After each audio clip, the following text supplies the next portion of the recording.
The DJI manuals state that the highest wind speed you can fly the Mini 3 Pro or Mini 4 Pro in, or even the Mini 4K, is 10.7 meters per second.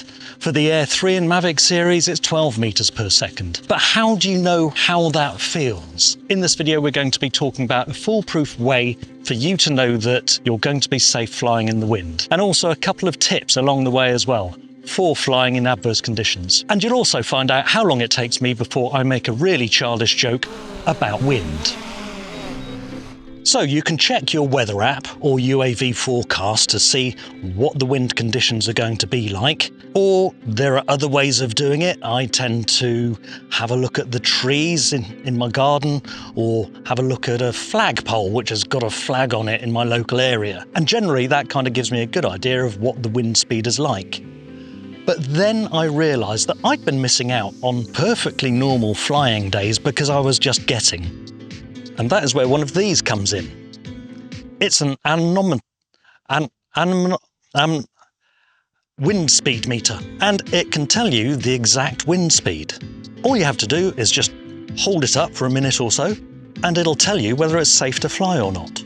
So the other thing to remember is that 10.7 meters per second is surprisingly fast. At the moment, this is about 4, and this drone is doing perfectly fine in it. It's actually amazing how resistant these mini drones are to the wind. Yes, they will wobble about a little bit if you get a really strong wind, but generally they're pretty good. So before I get on to dealing with strong wind, and no, it's not eat less beans, let's take a look at how this model works. This is the TS301 from TOPTES.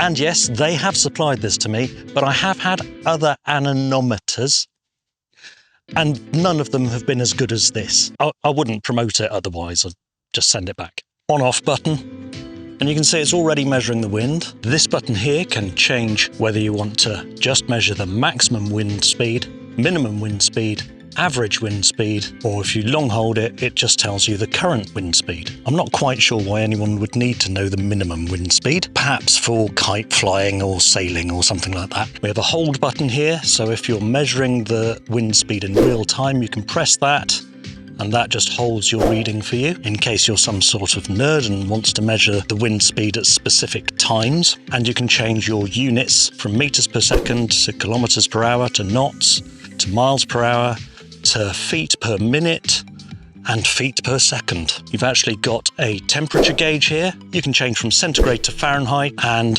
a relative humidity gauge. And for those of you that have done your Part 107 or your A2 C of C, you'll know how temperature and relative humidity can actually affect the flight of your drone and your battery life.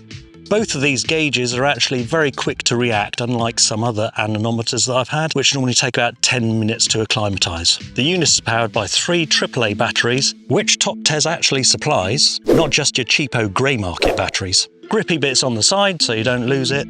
Oh, and don't worry if you accidentally leave it on and chuck it in your bag, it automatically switches off after about 10 minutes to conserve battery life.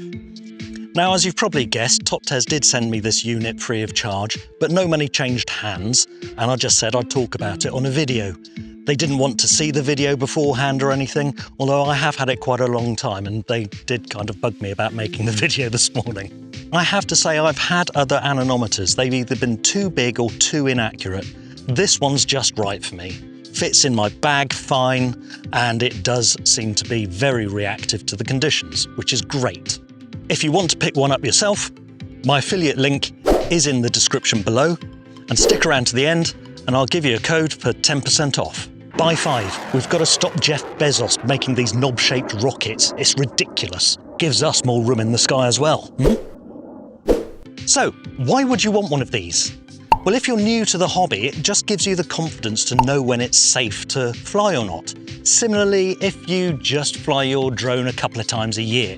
Also, if you're flying your drone commercially, and of course you will have insurance, if it's too windy on the day that you're at your client's place, you can actually show them the wind speed there.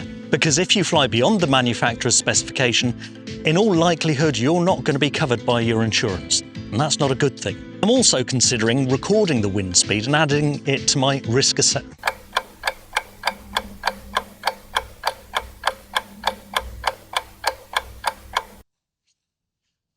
I'm also considering recording the wind speed and putting it in my notes on my risk assessment for any commercial jobs.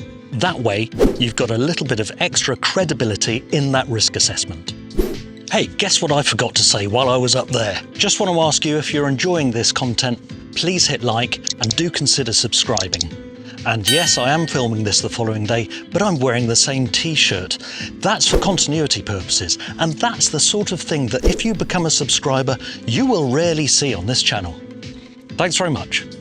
Now, I said I had a couple of tips for flying in windy conditions. The first is that the wind speed at ground level isn't the same as the wind speed higher up. It's actually faster higher up. A good rule of thumb for this is that the wind speed at 120 meters is about 1.5 times the speed of the wind at ground level. It's not a completely linear scale, but that's kind of how it works. So I may think that a wind speed of 8 meters per second at ground level is fine for flying my Mini 4 Pro, because it says in the manual 10.7 meters per second maximum wind speed. But actually, if you work it out, I can only go up to 80 meters before I risk actually going over that stated 10.7 meters per second.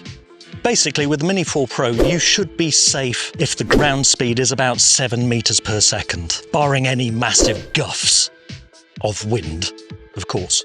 The second tip is, if it's especially windy, make sure you're flying into the wind on your outward journey on the flight. It's a lot easier for the drone to come back to you when the battery's low, rather than it having to fight against the wind. The last thing you want it to do is to auto-return and fight against the wind and then end up with a forced landing somewhere, especially in a high wind. Now, you have to be really careful about your battery life, because the drone in a high wind is constantly moving. If it's trying to stay still in a 10 meter per second wind, it's actually trying to fly into that wind at 10 meters per second. So it's constantly moving, constantly draining that battery. If you get a strong wind warning on your controller, make sure you bring your drone down in altitude, and you should be a lot safer. Bring it back in and wait for the wind to die down a bit. Thanks to Ricky at TOPTES for supplying this unit. I was also supplied an extra unit as a giveaway for my subscribers. And I'll be doing that in the future, because I didn't realise quite how complicated it is to do a giveaway on YouTube. Use the links in the description below and use this discount code to get 10% off. Bye!